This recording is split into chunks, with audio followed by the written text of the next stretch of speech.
The Anchor Hocking Glass Corporation brings you Crime Photographer.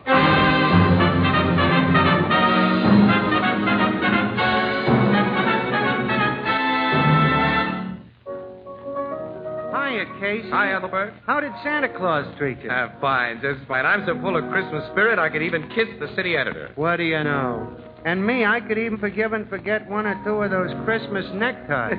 Hey, some of those things are Lulus. You ought to see the one Marvin got. It lights up and spells a message. Well, anyway, it's a beautiful sentiment. What's it say? The most wonderful words.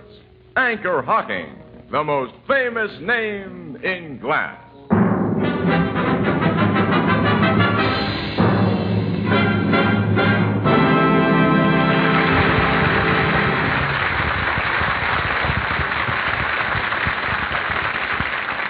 Ladies and gentlemen, this is Tony Marvin.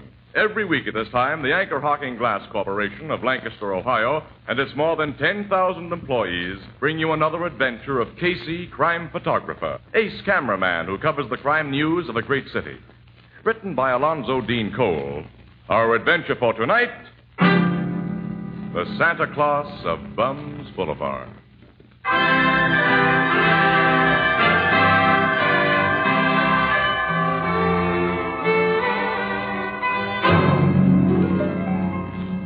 Christmas, about 1 o'clock in the afternoon, the Blue Note Cafe.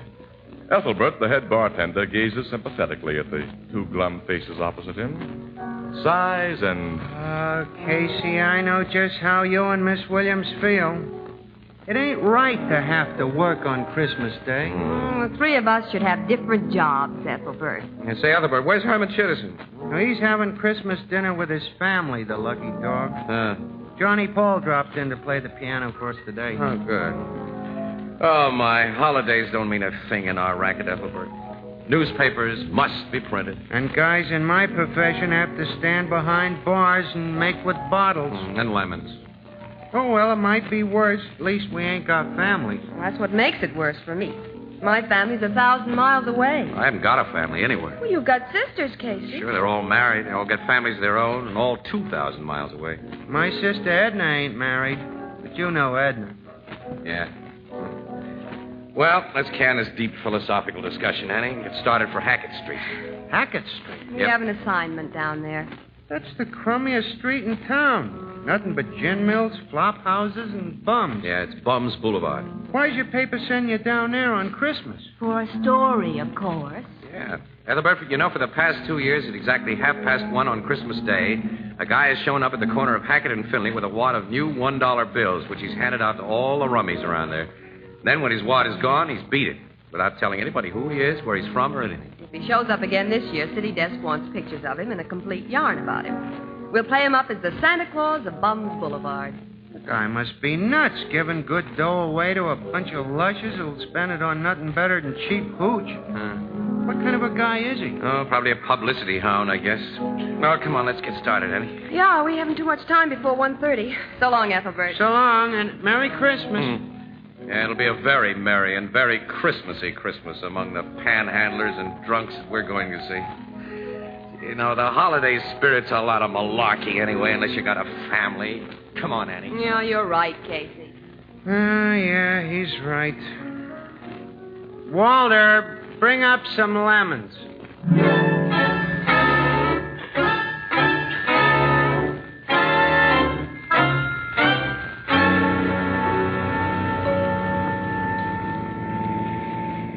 Casey, we're terribly late. That man will have given away his dollar bills and be gone by the time we get Well, Annie, there. can I help it if we ran out of gas 4 blocks from the nearest open filling station? You I could have help had that. the tank filled before it went dry. Oh, couldn't sure, you? I'm wrong. I'm always wrong to hear you tell it. All you women do is nag. And a Merry Christmas to you.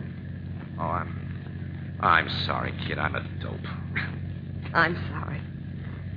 I love the bracelet you gave me, Casey. Huh? Yeah. You have exquisite taste. It looks swell on you. Hey, I wanted to get you a ring. A ring? Yeah, with your birthstone. Amethyst. See, I know it. Oh. I didn't see any I liked. It's just as well. I don't care for amethysts and rings. No? No. Oh. Wish I could afford a family of my own, Annie. What makes you think you can? My pay envelope and the cost of living. Well, maybe someday. But maybe when that someday comes, no woman will want you. You may have something there. I've been a bachelor so long, Annie, it's become a habit. You know, this morning when I woke up in my dinky little apartment, I felt, empty and lonely and useless. I haven't got a home. I felt the same way. I wonder, maybe, Annie, the two of us... What about the two of us? Well, nuts. Look at this crummy street and the people on it. How can anybody think of home and a family life down here? How can anybody believe in anything or dream of anything? Every one of these bums, Annie, had big ideas once, and now look at him. This street is frightening, isn't it? Anybody reaches here, he's finished. The last stop. There's a crowd lined up at the next corner, Casey. Is that where they... Yeah, that's the place where the dollar bill Santa Claus has shown up before. Well, maybe he's been there and gone. No, if that were so, those rum-dums wouldn't be standing in line. They'd all be in the nearest gin mill spending the dough or fighting to get it away from each other. Well, I'll park the car here and walk the rest of the way. Yeah, the car may be safer away from that mob. That's how I figure. Let's see, I got the camera. Lock the car. Okay, let's go. It's 1:45, Casey. According to his previous schedule, Santa Claus is 15 minutes late. Maybe he won't show up. It'll be a big Christmas thirst on Bum's Boulevard if he doesn't.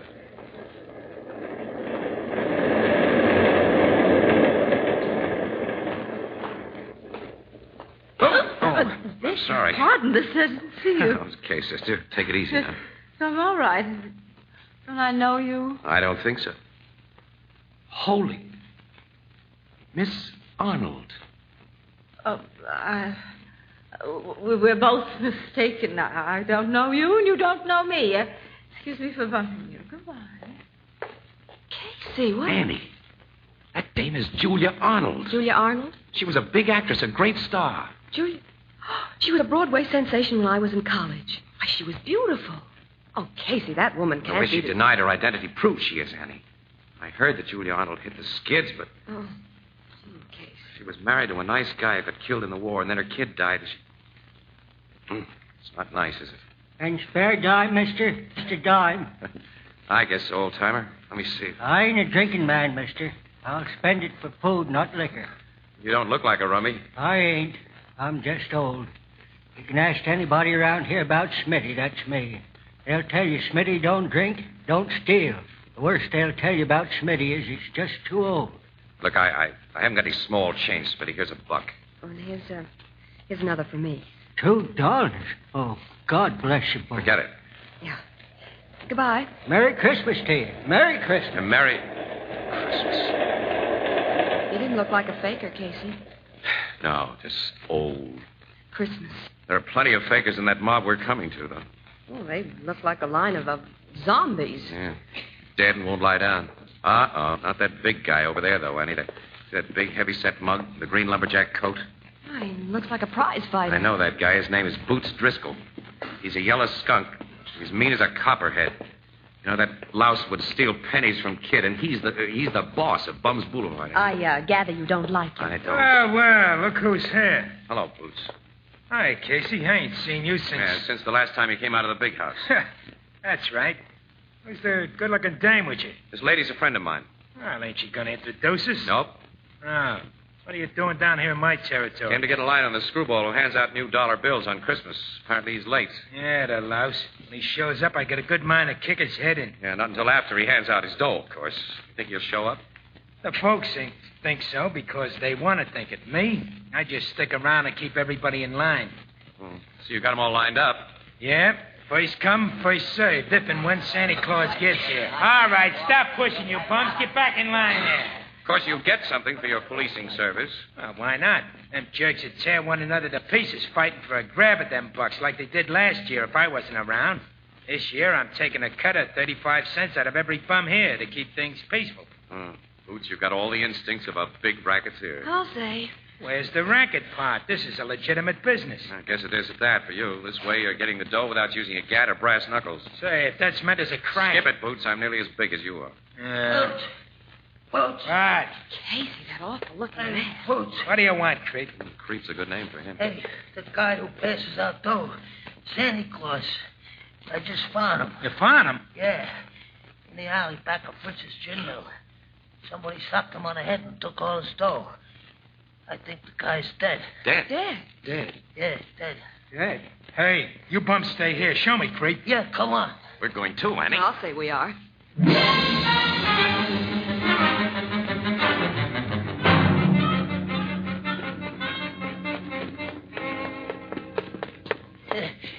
There he is, Boots. Lying behind them beer kegs. Yeah, I see him, creep. Hey, his pockets have been turned out. He's been rolled. There ain't a dime left on him. You'd be sure of that. He's so still, Casey. Is he dead? No. His heart's good and strong, Annie. He's only been knocked out. He's such a little man. Such a mild, gentle-looking little man. Oh, who could have done I'll find out who took the dough he meant to give us. And when I do... Shut up, Boots. The guy just opened his eyes. He's coming to. Yeah. Who are you? Just a guy who wants to help you, mister. My head aches. Yeah. It'd be a miracle if it didn't. Been slugged hard. Yes. Something hit me. Did you see the rat who hit you? The rat who took your dough? My dough? Yeah, you've been rolled, fella. Your money's gone. Oh, the money. Who got it? I can't say. How much did you have on you? $300 in new $1 bills. $300. Maybe the cops can get it back. Annie, see if you can find the No, telephone. no. No, don't call the police. Why not? You've been assaulted and robbed. But my head doesn't hurt very much now. I haven't been really injured. And I'm sure the thief will return the money. Return? When he becomes aware that it belongs to his neighbors, to his comrades down here. You see, I meant to give it away. You think the thief will return it on that account? When he thinks about it, yes. This guy must be nuts.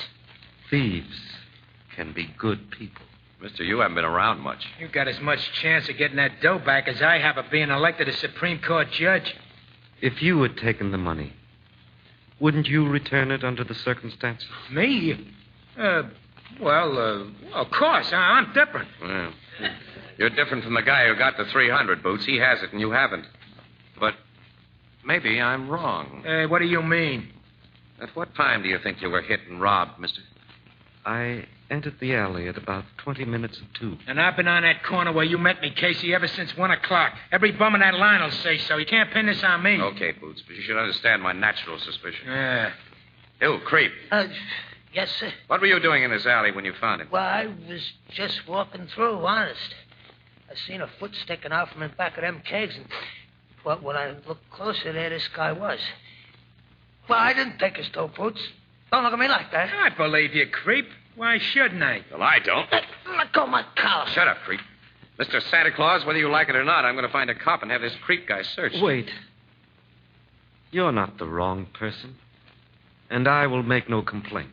What? There's nothing you can do, Casey, if that's how the little guy wants it. It is how I want it. You gotta let me go. Okay. If you insist on being a sap, mister, it's your hard luck, not mine. Well, come on, Annie. Let's get out of here. Well, I'd like to, Casey, but I've been assigned to interview this gentleman. Oh, no, that's so, yeah. Interview me? Yeah. To begin with, what's your name?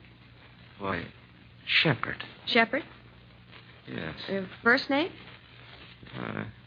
Oh, Casey, catch him. I got him. Hey, the guy passed out. The crack on the head did more damage than he admitted. Look, there's a clinic up the street. We'll get him to a doc. I guess you can take care of him alone, huh, Casey? Yes, I won't need your help, Vicky. We parked our car near here, this alley, Casey. No rush. Okay, Annie. Well, I'll be getting along myself, Boots. So long. Oh, no, creep. Hey, why are you grabbing my arm? You're going to give me that $300 you took.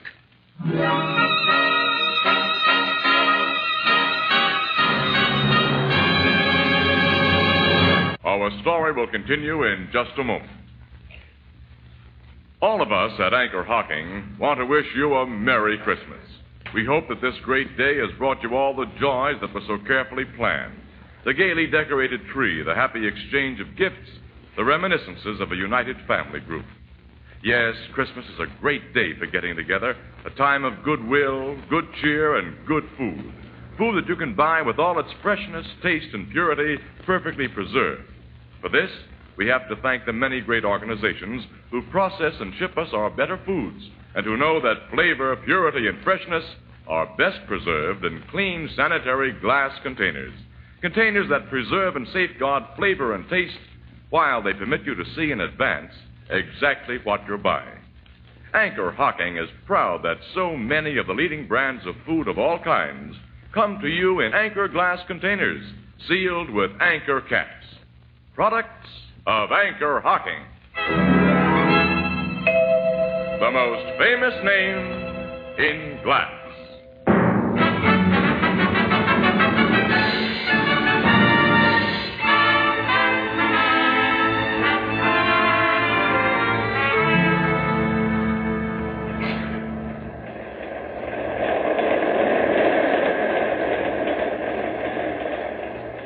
Are you sure you feel all right now, Mr. Shepard? Yes, Miss Williams. Doc said you got a really nasty crack on the head. I'll drive you home. He wants you to stay in bed for a few days. Thank you, but men are seldom as sick as their learned physicians say. I'm quite all right. Just the same, we're taking you to your home. Yeah. Where do you live? Very close by. What? You mean in this neighborhood? Yes, but I have some unfinished business to attend to before I lie down, Mr. Casey. That money hasn't been returned yet. If you get it back, Mr. Shepard, I'll believe in the faith that moves mountains. Mountains have been moved by steam shovels, Miss Williams. And man's faith in himself created the steam shovel. By that you mean you're going to do something to persuade the thief? I shall only remain near the thief so he can find me. I don't get you. Casey. Huh? Look. Holy. It's that Creek guy. His face is terribly bruised. He must have crashed into a 10-ton truck. Yeah, he's dragging himself along. Hey, Creep, what happened to you? How did... Boots beat me up. Boots? Yeah, in the alley after you left. Why? He thought I took that $300. He beat me up and then searched me. But he didn't find it because I didn't have it. Hey, buy me a drink, will you? I need a drink. Look, we're going to take you into the clinic and get you patched up. No. When the docs get their mitts on guys like me, they send us to the hospital where we can't get no liquor. So, just buy me a shot, mister, huh? That's all I need. I'm going to... We'll serve this man best by doing as he asks, Casey. At the moment, his body needs its accustomed alcohol more than his bruises need medical treatment. You're a wise guy, mister. You're a real gent. Unfortunately, I have no money to give him. All right, Creep, I'll buy you a drink. And I'll go into a gin mill with you. While you tell me more about finding Mr. Shepard in that alley. I already told you all I know. No, we'll talk about that later. Come on. We'll go into this joint here. Yeah. Oh, this is an awful place, Casey. Yeah, it is. You stay outside, Annie. Oh, why should I? There's another woman at the bar. Huh? Yes. That's Julia Arnold. Oh, I see. The actress. Yeah. You coming in too, Mr. Shepard? Yes, thank you. Hey, Gus. Hey, give me a shot, huh? Give me a shot quick. Not like see you got the dough to pay for it, Creep. I'm paying for his drink. Oh. Well, you gents and lady have. Nothing for me. Me either. I'll have a little wine. Hey, one of the gents ain't ashamed to have a drink with her like some me, Gus. What kind of wine, mister? Plain red wine. Alky for me, Gus, and quick. Okay. All right, now we'll do some talking, Creep.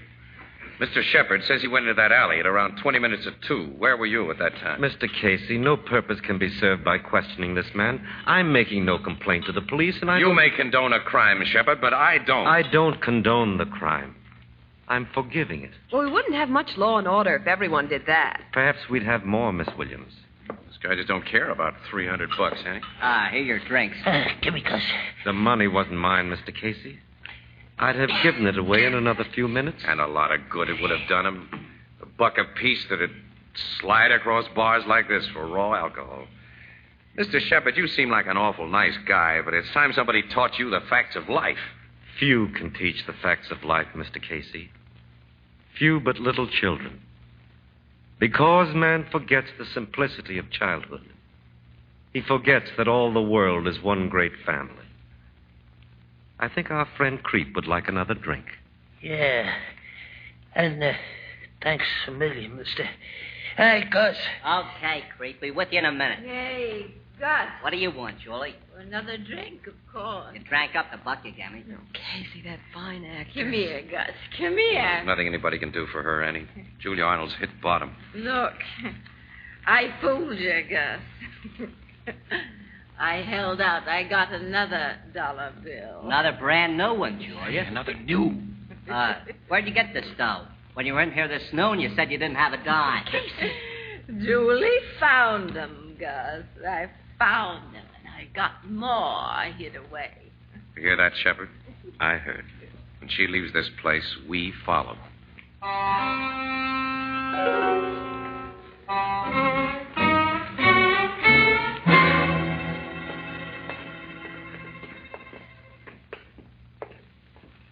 She's turned it into the same alley where you were robbed, Mr. Shepard. I see, Miss Williams. We saw her come out of that same alley just a little while before Creep found you.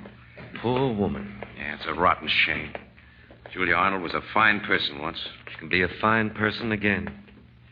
Casey, why didn't you let Creep come here with us? Oh, because these bums all stick together. I know how they act.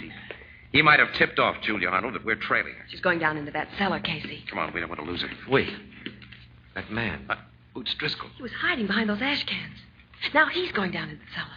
As though he were watching for Julia Arnold, as though he's following her now. Come on, let's go.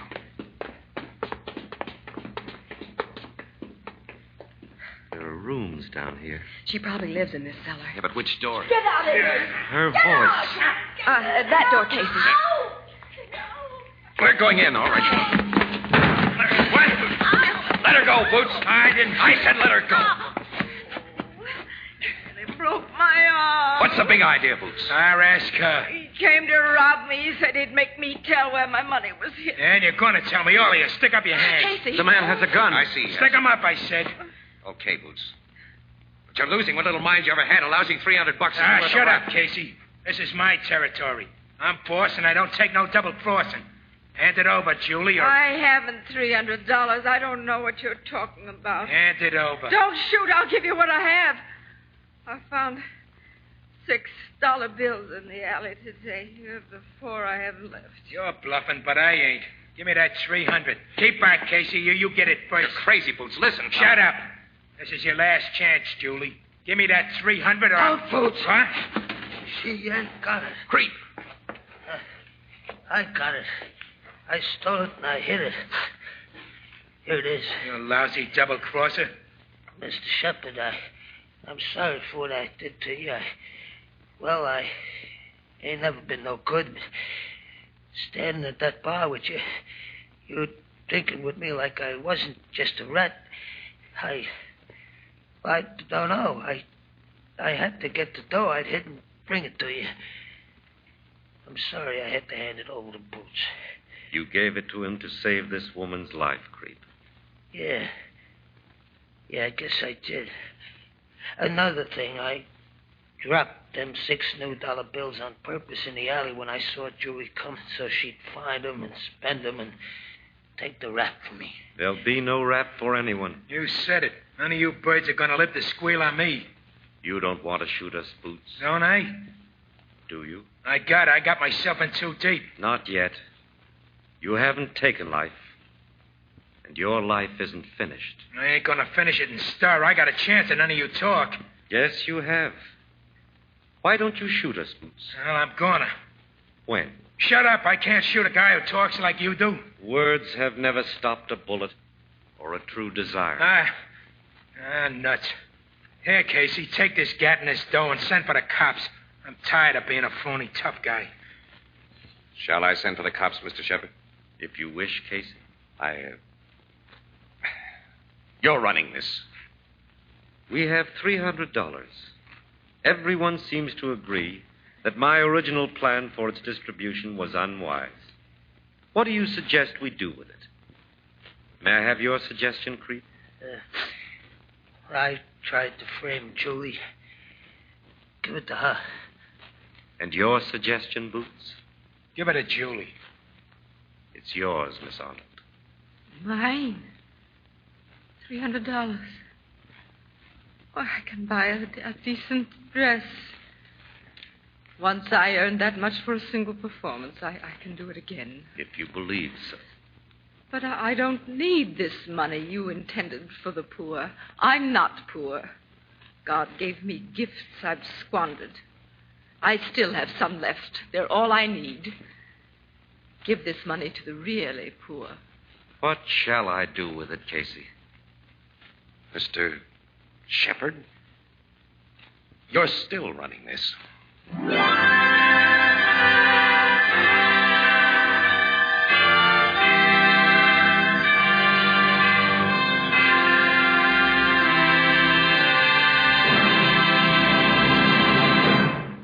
We'll join the crowd at the Blue Note in just a moment. Perhaps among your Christmas gifts, you received a beautiful set of jadeite dinnerware. Then you already know how attractive it will look on your table. And in the months to come, you'll learn that jadeite dinnerware is as sturdy and heat-proof as it is lovely to look at.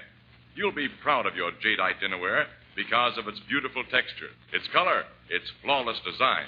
And your guests will hardly believe that this jade green dinnerware costs so little. But incredible as it may seem, you can buy a 35-piece jadeite dinner service, including 6 cups, 6 saucers, 6 dessert plates, 6 salad plates, 6 dinner plates, 1 vegetable bowl, a platter, and a sugar and creamer set for less than $5. And jadeite is also available in open stock at chain stores, department stores, and most other stores selling chinaware and glass. Remember the name, jadeite. That's spelled Jadeite. Jadeite, the newest triumph of anchor hocking. The most famous name in glass.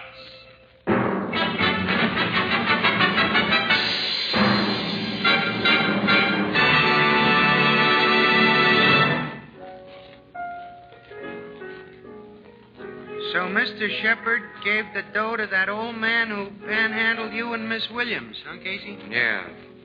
Smitty, who didn't drink and didn't steal. Was just old. What do you suppose Smitty did with it, Ethelbert? How should I know? He was so happy he had to make others feel the same way. He played Santa Claus. You mean? Yeah. He stood on the corner of Bum's Boulevard and handed out those dollar bills. Funny, wasn't it? Yeah. He was like a little child who hadn't forgotten that all the world is one big family. That's a pretty thought. I got it from Mr. Shepard. He sounds like a very interesting guy. What'd you find out about him, Miss Williams? Him personal, I mean. Nothing. While we were watching old Smitty give his money away, Mr. Shepard wandered off and we lost him. Think we'll find him again? Well, I hope so. So do I. But you don't know his address or even what business he's in? No. No, but he told me he was once a carpenter.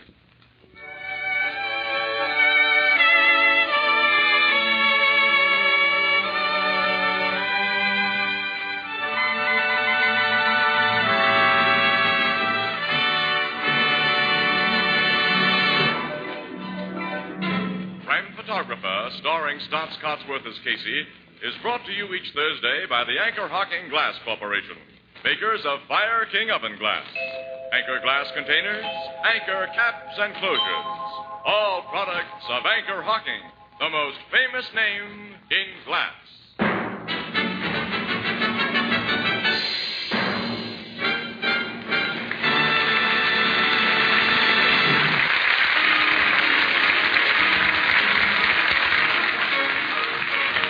Photographer is directed by John Dietz. The original music is by Archie Blyer, and the program features Miss Van Miner as Anne and John Gibson as Ethelbert. This is Tony Marvin saying goodnight for the Anchor Hocking Glass Corporation of Lancaster, Ohio, with offices in all principal cities of the United States and Canada.